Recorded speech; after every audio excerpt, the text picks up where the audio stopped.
We're often asked, how long does it take to make a prosthesis? So the design of your prosthesis will be very different just based on your limb, based on your needs, based on a lot of factors that make it kind of hard to predict how long that'll take. Well, I think it's important first to clarify the difference that it's going to take to make a preparatory prosthetic limb is going to be, or should be, considerably different than the time that it takes to make your definitive prosthetic limb. So your preparatory prosthesis is your very first prosthesis. And our goal with that prosthesis is to get up, get moving into physical therapy and start the recovery process. So we really want this process to be very quick, accelerated as fast as possible. So we're looking at a time frame of about 7 to 10 days for your preparatory prosthesis. Now, when your limb is matured and we're looking into a definitive prosthesis, circumstances are much different. You already have a prosthesis that you're using. You're able to continue to walk, to go to therapy, to engage in things. So we're trying to make something that's refined, we've that's going to be already lasting. The battle of the atrophy of muscles and things deteriorating, that's not part of the equation at this point in time. Now we have a level of function that's already been determined because we have a patient who's active on the prosthetic limb where we can look at components, we can say what functional category are they, and now we're custom designing a prosthetic limb that's made for that individual and their lifestyle. Not on things but the preparatory prosthesis where we might have a list of activities that they would like to do, but now we know, is this realistic and are they working towards those goals? Or maybe they're already doing a lot of those things that they said they wanted to do by that. I mean, you'll find that they usually are on their way if they're an active amputee. So a lot of times in the definitive design process, it's a good time to kind of evaluate different ways of holding the prosthesis on, different suspension mechanisms.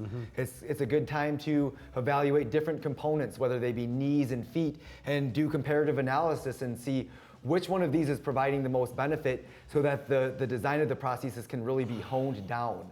Another thing that we really find and stress is that during the definitive fitting process, you'll be wearing a test socket on an extended trial basis over this design process. So you'll be using the test socket in your day-to-day life. So, a lot of times I like to tell people, this process is done when you walk into the office and tell me, this is doing what I need it to do.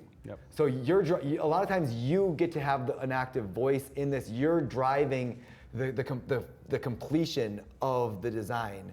So if that's the case, the fitting process is going to vary. Correct. And the time for the fitting. Correct. Where sometimes it can be 2 months. Sometimes we have extensive fittings that can go up to 6 months of time, just depending on the person's needs, depending on maybe we're halfway through and circumstances change or things like that. Now I've heard commercials and things like that where people have said they could make a prosthetic limb in a day. Is that something that we could do? So we can fabricate a prosthetic limb within 1 day. It takes about. Is that a good idea? It takes about 8 hours to build a prosthesis. The actual leg. From once that, what we would call the patient model, which is the refined size and shape of the prosthesis, it takes about 8 hours to build the prosthesis. So we could easily build a prosthesis within a day. But it's that design process that we really want to focus on. And could it be done in a day? Yes.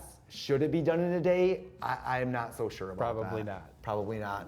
I mean, how do we know? Now, if you're a seasoned amputee and you've been wearing a prosthesis for 15 years, and you're wearing, and it's been 5 years and your stuff is out of warranty, you maybe have a cracked foot and you want just a better fit and socket.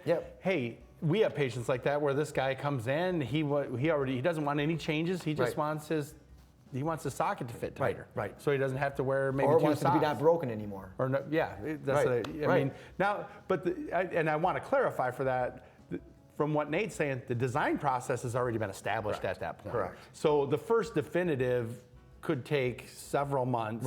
Where if there's not any changes with a more seasoned amputee, that process could be quicker. So it just depends where you are at that stage of the game. But when we say several months, this is several months of interaction. These are weekly or bi-weekly appointments with lots of follow-ups, lots of changes to the design, lots of experimentation to find out what is going to best suit your needs so that when you go home, you use the prosthesis in your everyday life, you know that you're able to accomplish your goals with the prosthesis before we finalize the design. Is it common to see people when they're being fit with their first definitive prosthetic limb that they're still undergoing residual limb changes? Absolutely, especially if they haven't been really guided through that preparatory phase. Especially, I mean, if you are somebody that's been wearing 15 ply of sock for 3 months with your preparatory prosthesis, when you are refit for your definitive prosthesis, there's going to be lots of changes. It's going to be a more drawn out process. If your limb is actually stable, if you're not changing socks through the day, if things like that are happening, it might be a lot faster process. What about changing a suspension system? What if you had a pin locking suspension system in your preparatory and now you're going to a suction system in the definitive? Right. Things like that can trigger residual limb change. You're now changing the socket environment, and it's important that we're not just trying to rush these people through this process, but we're actually making changes as their limb responds to the new socket environment. And I think it's important because I've had a lot of people question, and not being accusatory or anything, but ask the question, do you get paid per visit? You see me so often. Do you get paid every time I come in here? In prosthetics, we get paid the day that you take your definitive prosthesis home, no matter if that took 24 hours or if it took 24 weeks to design it.